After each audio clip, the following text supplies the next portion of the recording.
À toutes et à tous, bonjour et bienvenue sur Numedia News. La ministre déléguée auprès du ministère des Affaires étrangères et de la coopération a convoqué mardi matin au siège du ministère l'ambassadeur d'Algérie à Rabat pour lui faire part de la forte désapprobation du Royaume du Maroc suite à la prétendue expulsion par les autorités algériennes vers le territoire marocain de plus de 70 réfugiés syriens. Le Merzen n'en finit pas de collectionner les bavures. Cet acharnement est dicté par la jalousie de la position qu'occupe l'Algérie dans le concert mondial. De son côté, le porte-parole du ministère des Affaires étrangères algérien a démenti catégoriquement cette information mensongère et insiste sur le fait qu'il ne faut accorder aucun crédit aux allégations malveillantes déversées quotidiennement par ces pseudo-magazines électroniques ayant leur siège au Maroc et qui se sont spécialisés dans le clapotis nauséabond des marécages médiatiques anti-algériens, avait affirmé M. Bellani. Jeudi dernier, l'Algérie a démenti par la voix du porte-parole du ministère des Affaires étrangères avoir refoulé des ressortissants syriens qui se trouvent sur son territoire. Un site électronique marocain a rapporté une information prétendant que l'Algérie avait refoulé des ressortissants syriens vivant sur son territoire. Lors de son discours annuel prononcé mardi, le président Barack Obama a clairement pris ses distances avec un congrès souvent divisé en annonçant plusieurs décrets.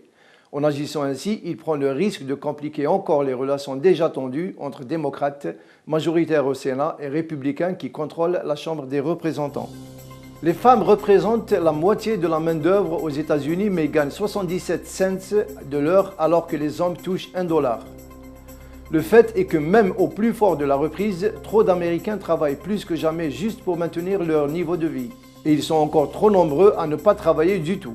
M. Obama, qui avait déjà appelé à une augmentation de salaire en 2013, a reconnu qu'il avait besoin du Congrès, dominé en partie par les républicains, pour porter à 10,10 $ de l'heure le salaire minimal dans l'ensemble du pays et éviter que des salariés soient contraints d'élever leur famille dans la pauvreté.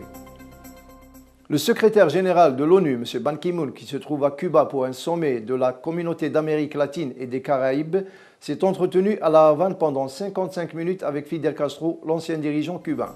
Durant l'entrevue, au cours de laquelle furent évoquées la crise syrienne, la situation en Afrique et plusieurs autres sujets d'actualité, M. Ban s'est dit impressionné par la vigueur physique et intellectuelle de l'ex-dirigeant cubain. Ils ont également discuté de la sécurité alimentaire, le changement climatique et nucléaire.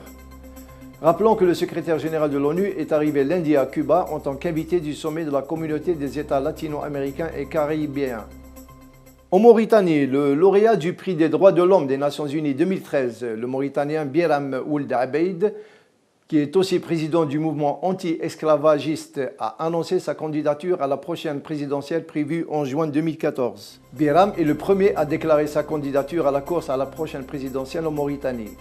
Une candidature qui répond selon lui aux exigences de ses militants et à ceux qui aspirent au changement. Cette élection vient en réponse aux souhaits de la large communauté de l'opinion publique tant à l'extérieur qu'à l'intérieur. Le lauréat a décroché ce prix le mois dernier en reconnaissance à ses efforts dans la lutte contre l'esclavage en Mauritanie. Un centrafricain a agressé mardi Andrei Taramaev, le consul général de Russie au Soudan, et son épouse. Blessés à coups de couteau, le consul et sa femme ont été brièvement hospitalisés avant de rentrer chez eux pour être soignés par un médecin à domicile. L'incident a eu lieu dans la capitale soudanaise Khartoum. L'état de santé du consul et de son épouse est satisfaisant. Selon les informations préliminaires, l'agresseur a tenté de venger la mort de son frère tué en Centrafrique par des militaires français. Voilà, c'est la fin de notre flash. Merci de nous avoir suivis. Excellente journée à vous. Au revoir.